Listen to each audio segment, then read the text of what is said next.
Okay, this is differential equations, part one. I'm going to walk through 5 different examples of separable differential equations. And what it means by separable is that you can separate dy and dx and then integrate both sides. So these problems have a very definite pattern in how to solve. Now, differential equations, well, there's a ton of different examples of differential equations. There's an entire college class called differential equations. But right now, in a Calc AB or a Calc BC class, you only have to worry about the separable versions of a differential equation. And all separable differential equations follow the same kind of pattern here.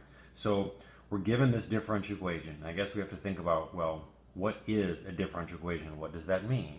Well, probably the best way to explain a differential equation is that it's an equation that relates the derivative to x and y. Okay, now this one is easy because it relates the derivative to just x. But like this one, it's the derivative in relationship to x and y. The derivative in just relationship to y. And on the back, I'll even have a couple of different spots where the derivative is.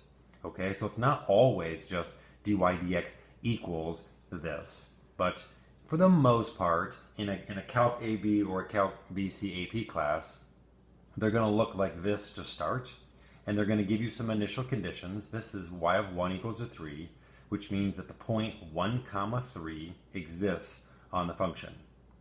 Okay, so what you're going to do is you're going to separate. You're going to use multiplication, division, every now and then some factoring skills to separate dy and dx. So in this case, we're just going to multiply both sides by dx, meaning we're going to move the dx to the other side. And then we're going to integrate, okay? And if these two things are equal, then so are their integrals. And I know that's a little bit weird, but to integrate dy is just the integral of like 1 dy. We do just get y. And over here we integrate 3x squared and get x cubed plus 4x plus some c. Okay? And how do we find this c? Well, that's where this initial condition, initial value or initial condition that comes into play, because you know that when x is 1, y has to be 3. So you can just take that and plug it in. Y has to be 3 when x is 1. So that has to be a true statement. And so 3 equals 1 cubed plus 4. So that's 3 equals 5 plus c. But if 3 equals 5 plus c, then c has to be negative 2. And then you can take that equation and write the particular solution, as they would say. And then they would say y equals x cubed plus 4x minus 2. Okay? So this equation is the solution to this differential equation.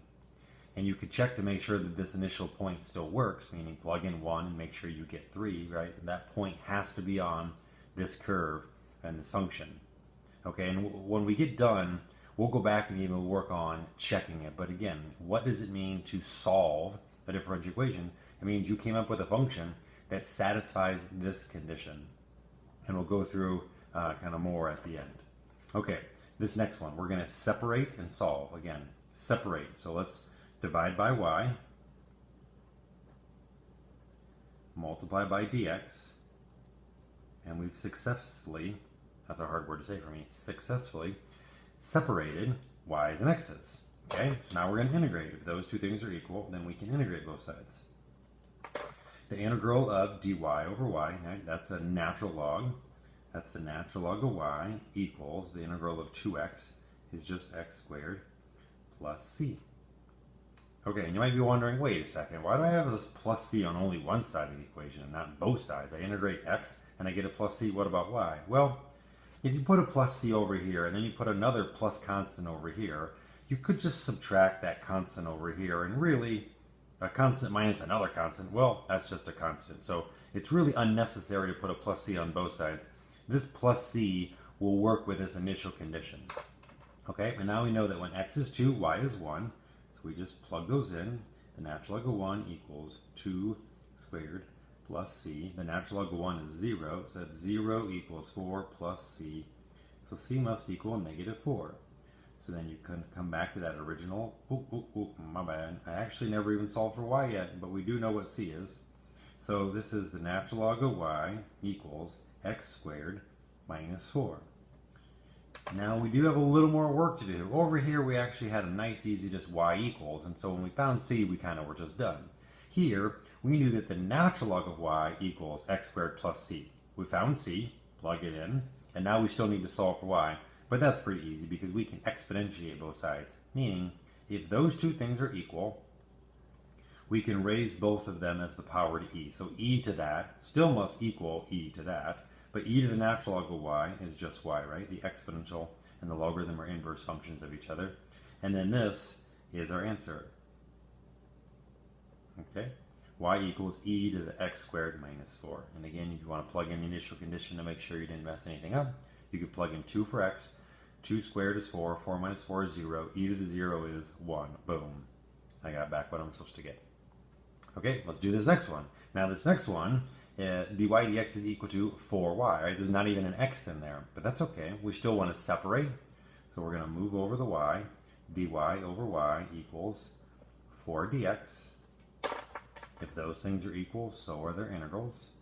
The integral of the natural log of y, or excuse me, the integral of dy over y is the natural log of y, and the integral of 4 is just 4x plus some c. We know that when x equals 0, y equals 10, so this is the natural log of 10 equals 0 plus c. That just tells us that c is the natural log of 10. So I'm going to come up here again and put the natural log of 10 in for c. So that's the natural log of y equals 4x. Instead of plus c, y no c, it has to be the natural log of 10. I'm going to exponentiate.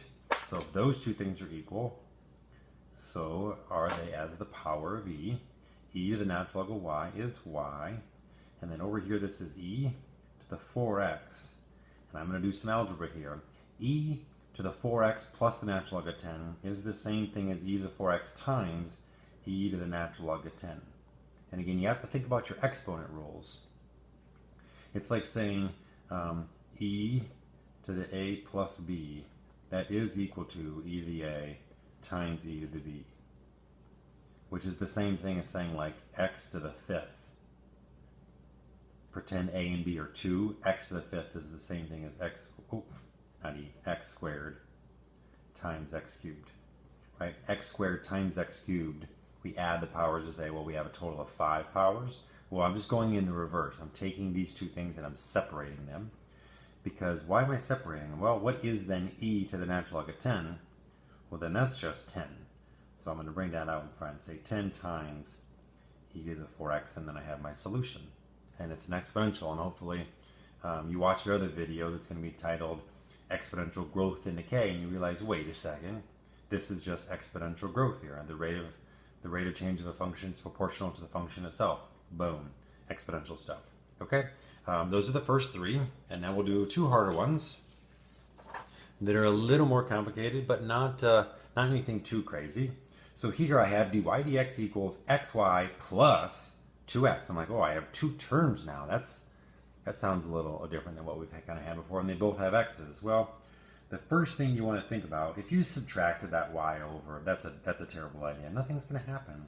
What you want to do, you always want to end up multiplying and dividing. And the first thing you could do to help you out is to factor out an x. If you factor out an x, now it looks very similar to the ones we've done in the past.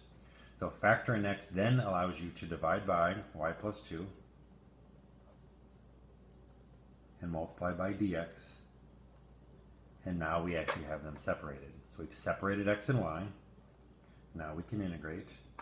The integral here is still just a nice easy natural log of y plus 2, and I am going to use absolute value as part of it. I probably didn't on the front. And then integrating x is just x squared over 2 plus some c. I know that when x equals 0, y equals 5. So this is the natural log of 5 plus 2 is 7 equals 0 squared is just 0, c. Okay, well that's easy. So c equals the natural log of 7. So I'm going to put that in right there.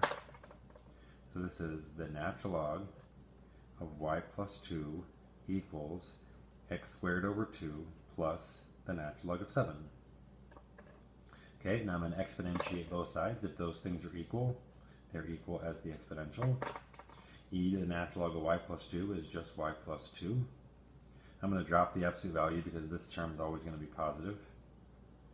E to the x squared over 2 plus the natural log of 7. I'm going to do the same trick I did earlier. Just remember, e to the x squared over 2 plus the natural log of 7 is the same thing as e to the x squared over 2 times e to the natural log of 7. But e to the natural log of 7 is just 7. So then down here, this is just y plus 2 equals 7 times e to the x squared over 2, and then I just solve for y. So that's y equals negative 2 plus 7e to the x squared divided by 2. And you can check to make sure that you didn't mess anything up with the initial condition. Plug in 0 for x, and you get e to the 0, which is 1. 1 times 7 is 7. 7 and negative 2 make 5. And you can always kind of check through. All right, and my last one for this one is probably the hardest one, and it might be just a little harder than you typically see in an AP course, but it's certainly doable. It's the same thing. It's just a separable differential equation. I just have y prime written twice. So what do you think you're going to do? Well, you're going to factor it. And let's factor it first. So y prime, 4 plus 3x, we're going to leave over, and over here is 6y. Then I'm going to think about writing y prime as it is, as dy dx. Right, the notation, don't let the notation or how someone symbolically represents something screw you up. And now I'm going to separate. Okay, I'm going to take the d, dy, and the y. I'm going to leave that 6. I'm going to let it chill out over here. I'm just going to move the y. So this is dy over y. I'm going to multiply by dx and get 6 dx. And then I have to divide by that thing, 4 plus 3x. And again, I have x and y separated. Now we can integrate. The integral of dy over y is the natural log of y. And actually, this is going to be the natural log. So think about u substitution here. This is a 3. So I need a 3 here, and I have a 6. Again, I don't know how fast you can do this, but this is going to be 2 natural log of 4 plus 3x. We'll go ahead and do that as well. Okay, so think about that. If you take the derivative of this, you get 1 over 4 plus 3x times 3. The 3 and the 2 would make the 6. Again, it checks out. Again, do a u substitution if you need to figure out that integral to see what factor is here, but it's certainly a natural logarithm. Okay, now let's use the initial condition that we know when x is 0, y is 4.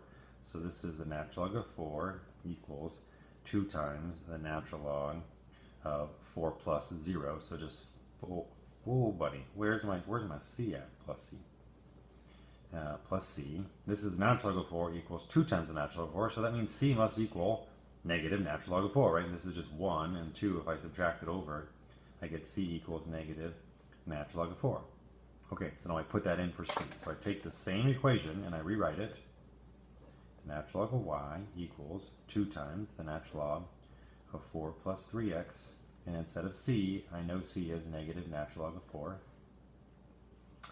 Let's go ahead and use some logarithm rules. This is 2 times a logarithm, which I can just put that up there as an exponent. And I'm going to exponentiate. Right, e to both sides of the equation. E to the natural log of y is just going to be y. And over here I'm going to get, this is e to the natural log of that and that. But let's go up here. Let's make this even a little more easy. This was then the natural log of 4 plus 3x squared over 4. Now wait a second, how did I do that? Well, the 2 can be written up here as the power, and then if you subtract 2 logarithms, it's the same thing as dividing their arguments. And so I'm going to make this just 1 logarithm, because if it's e to the natural log of 1 logarithm, even if it looks complicated, it's just all of that over 4, but then e to the natural log goes away, and you're left with y equals 4 plus 3x squared all over 4. And then you're done. You solve this separable differential equation. That's a little messy at the end, dealing with that 2, taking those logarithms, again, the subtraction of 2 logarithms. You know, the rule you'd look up like in an algebra class, you'd say the natural log of a minus the natural log of b is indeed the natural log of a over b, something like that. That pretty much is what I did. And I also just said that, like, r to the natural log of a is equal to the natural log of a to the r power. Again, I brought those up. Those are the two logarithm rules that I happen to use there. Okay? And I kind of want to go back and just check to make sure everything is okay with you understanding that this is the solution to that differential equation. This is the solution to that differential equation. Let's go back to the first one. It'll just be a little easier to check on this. So we're going back here. So let's take a look at this one because I have some room here. This is the differential equation. This is the restriction. This is a known relationship that you know, and you happen to also know this. So those are the givens. And you need to find a solution, meaning find a y equation that makes this a true statement and this a true statement. That's what it means to satisfy or to solve a differential equation. So if we're claiming that this is the solution, then this has to say this is true and this is true. Now this one's easy to prove. You just plug in 0 for x and make sure you get 10. Great. 10 times e to the 0 is 10. Okay, this one, check. This for sure satisfies that initial condition, but does it satisfy this? Well, what does this say? It says that the derivative of y is equal to 4 times y. Okay, well here's y. What happens if I take the derivative of y? What is dy dx? Well, the derivative here would be 10 times the derivative of e to the 4x, which is 4 e to the 4x. So this is dy dx. Does it equal 4 times y? Well, there's y, 10 e to the 4x, and hopefully it's pretty obvious at this point that, look, this does equal this. Dy dx equals 4 times y, which means that this is indeed a solution to that equation. Okay, let's do this one over here, and then we'll be done. We're claiming that this guy is the solution to this. Certainly, we already checked to make sure that this is satisfied. Now let's just check to make sure that this is okay. So what's the derivative here?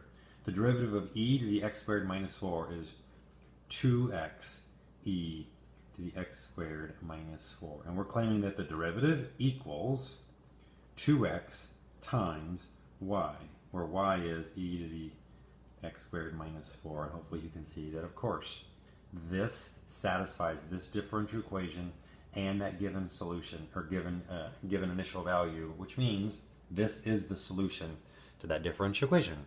Okay, so there are 5 of these. This is part 1. I'll throw together some more difficult ones, but this will give you a good start on what it means to solve a separable differential equation. And we're solving for the particular solution, which we have the ability, to find C based on that. If you were just looking for the general solution, then you wouldn't have this, and then you just have to leave it with a plus C in it.